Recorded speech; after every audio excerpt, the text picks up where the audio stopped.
오늘 하나님께서 우리에게 주신 말씀은 고린도후서 8장 1절에서 15절 말씀입니다. 오늘 이 말씀에서 바울은 고린도 성도들에게 한 가지를 부탁합니다. 그것은 구제 헌금에 관한 내용입니다. 오늘 제 말씀에 보면 먼저 고린도 성도들에게 헌금을 부탁하기 전 헌금에 관한 올바른 신앙의 삶을 살고 있는 마게도냐 성도들을 먼저 언급하게 되는데요.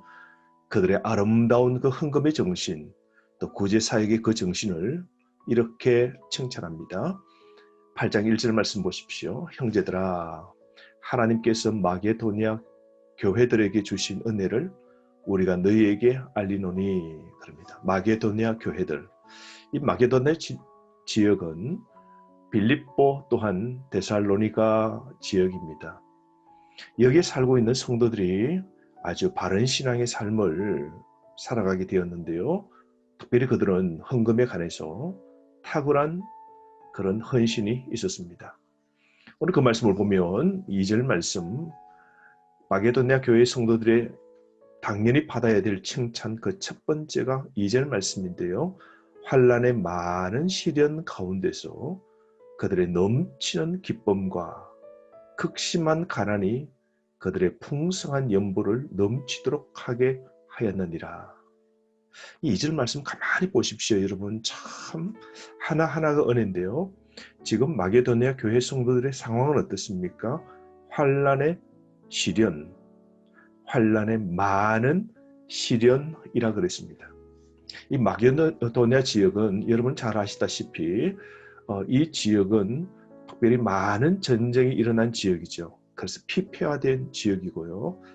마게도냐 지역, 여기가 알렉산더 대왕의 그 그리스의 출신지죠. 그러므로 특별히 여기에 흉년과 가뭄과 또 전쟁의 이후에 피폐화된 삶 속에서 마게도냐 성도들은 굉장히 어려웠습니다. 많은 시련이 있었습니다. 그런데 그들은 어떻게 삽니까? 넘치는 기쁨이 있었답니다.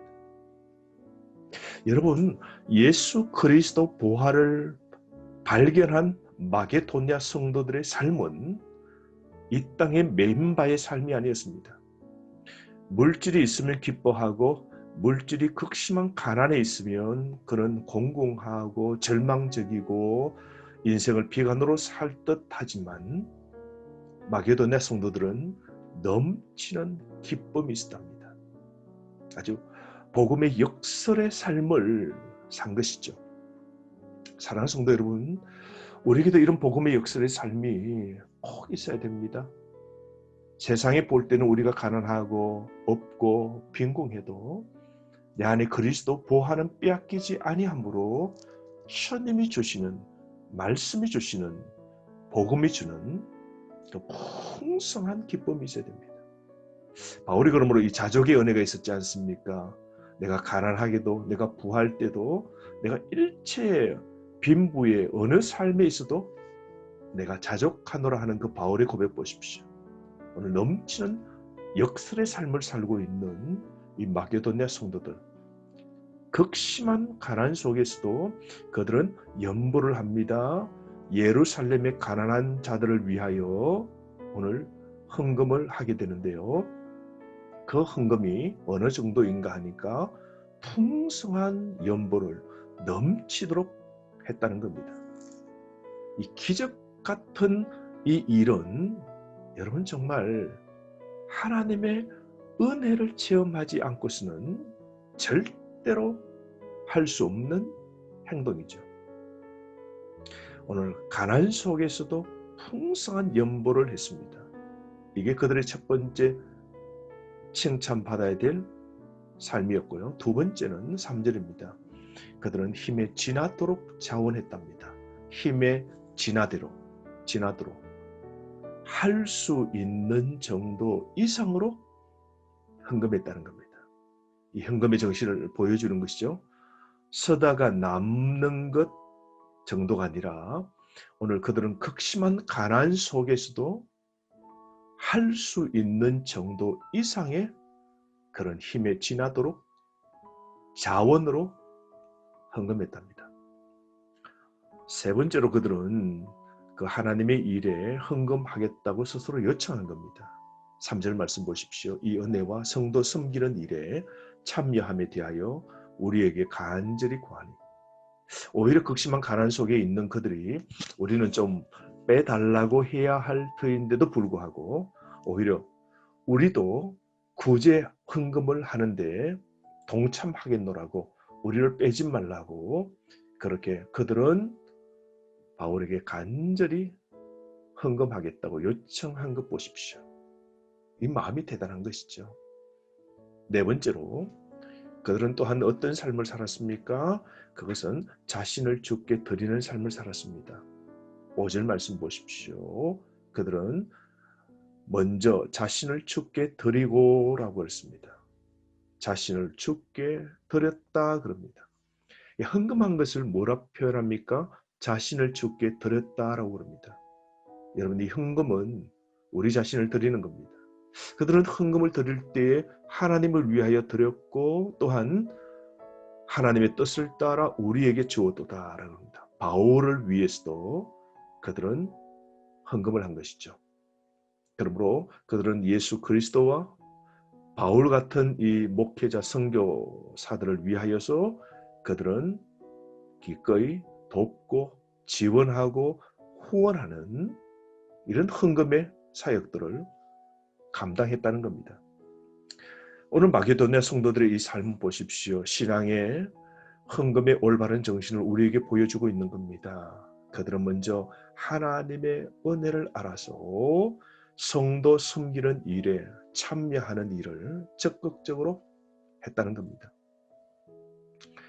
그러므로 오늘 바울은 6절 말씀 이렇게 말합니다. 너희들은 이 은혜를 그대로 성취하게 하라 그럽니다. 이 8장 전체의 오늘 중심 문장이 이 은혜를 그대로 성취하라.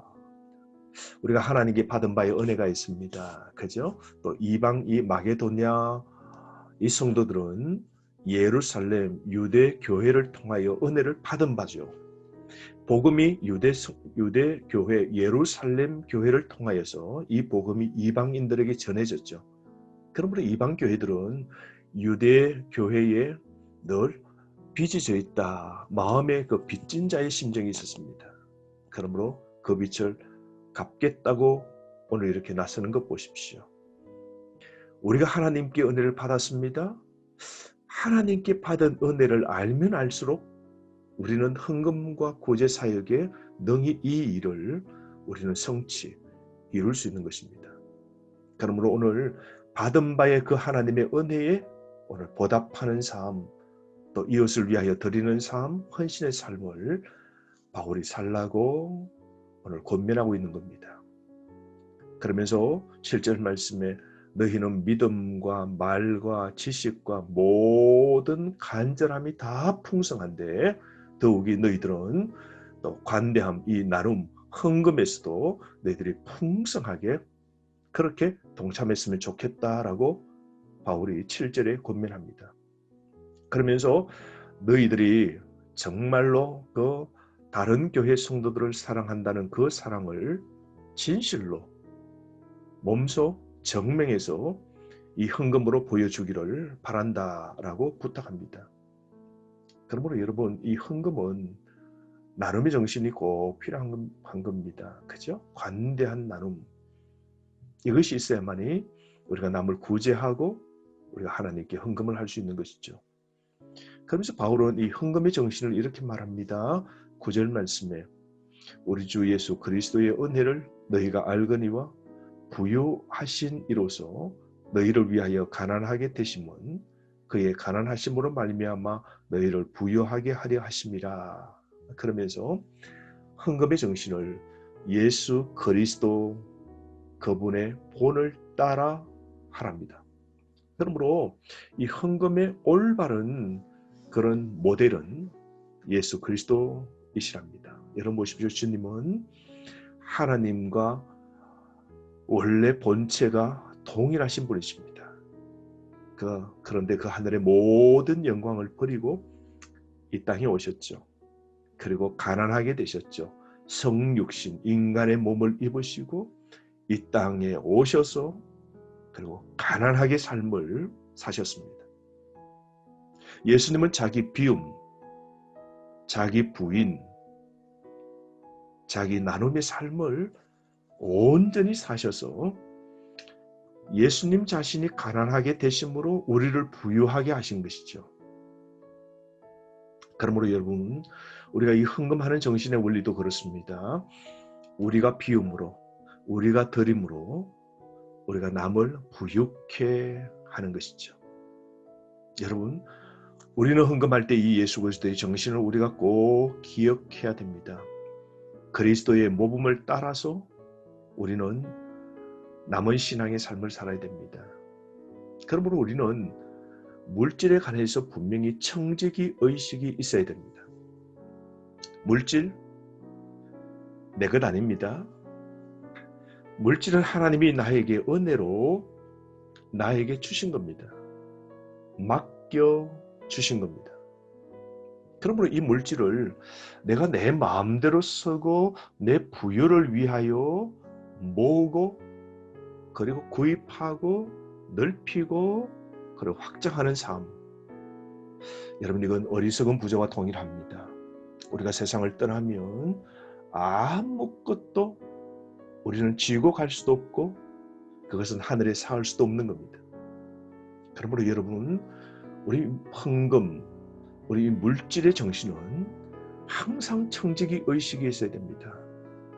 하나님은 우리에게 이 헌금을 주신 것은 우리에게 그 믿음, 그 신앙, 그 척도를 때로는 우리의 헌금 정신을 보고 주님은 가늠하시는 것이죠. 그러므로 바울은 이렇게 말합니다. 헌금할 때 그 헌금을 위한 조언을 하는데요. 그 첫 번째가 마음에 원하는 대로 하랍니다. 11절 말씀. 이제는 하던 일을 성취할지니 마음에 원하던 것과 같이 완성하되 있는 대로 하라. 자발적인 참여죠. 여러분, 헌금은 여러분 자발적입니다. 하나님은 우리에게 동기를 먼저 보세요. 우리가 억지로 드리거나 마지못해서 드리거나 하면 안 됩니다. 헌금은 자원함입니다. 두 번째로 있는 형편에서 각자의 형편에 맞게 해야 됩니다. 12절 말씀 보십시오.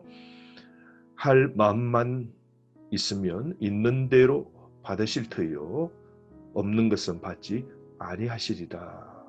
그러므로 여러분 각자의 형편에 맞게끔 해야 됩니다. 근데 이게 참 애매합니다, 여러분. 우리가 교회에서 가만히 우리가 신앙의 삶을 이 목회자로 제가 가만히 보면 헌금의 이 정신, 이 원리가 있는 만큼 각자가 원하는 만큼 하되 여러분 정말 신앙의 크기를 그 신앙의 크기에 따라서 헌금이 이루어지는 것 같아요. 가난해도 없어도 하나님을 향하여 자원하되 최선을 다하여 있는 것을 드리는 것을 보게 됩니다. 여러분, 하나님은 우리에게 자발의 요구를 원하십니다. 억지가 아닙니다. 헌금의 정신은 자발성입니다. 주님은 그 동기를 보시는 것이죠. 그러므로 이 헌금, 이 구제사역의 정신은 13절 말씀에 나오는데요. 연보의 목적은 균등함입니다. 평균의 원리입니다. 13절 말씀, 다른 사람을 평안하게 하고 너희는 공고하게 하려고 헌금하라는 것이 아니고 균등하게 하려 함이라 그랬습니다.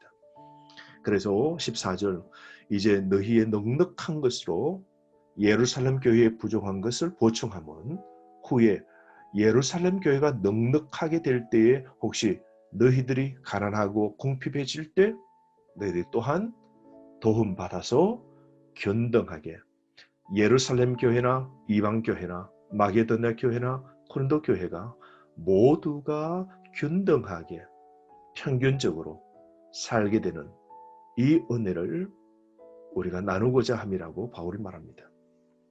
그러므로 사랑하는 성도 여러분, 오늘 이 세상은 독식과 움켜짐의 세상입니다. 오늘 모으고 부가 오늘 세상의 최고가 된 시대입니다. 그러므로 이 세상은 부와 가난한 자가 계속해서 이 땅에 영원히 정속할 겁니다. 함께 있을 겁니다. 이 소위의 불균형은 불가피한 것입니다. 그러나 여러분, 교회의 이 헌금의 구제의 정신은 어떠해야 됩니까? 오늘 있는 사람은 오늘 가난한 사람을 위하여 헌금함으로 가난한 사람은 살게 되고 평균케 보통으로 살게 되어지고 있는 사람은 비움으로 그 위에서 조금 내려옴으로 모두가 살게 되는 이게 하나님 나라죠. 그러므로 여러분 이스라엘 백성들이 애굽에서 나와서 광야에 살 때 하나님이 그들에게 만나를 주셨습니다. 이 만나의 정신에 이 하나님의 원리가 있는데요. 만나 보십시오. 많이 거둔 자도 적게 거둔 자도 모두가 균등하게 하나님이 나누어 주셨습니다. 배운 사람, 못 배운 사람 동일합니다. 있는 사람, 없는 사람 만나는 그들에게 하나님이 딱 균등하게 똑같이 하나님이 정해주신 것이죠.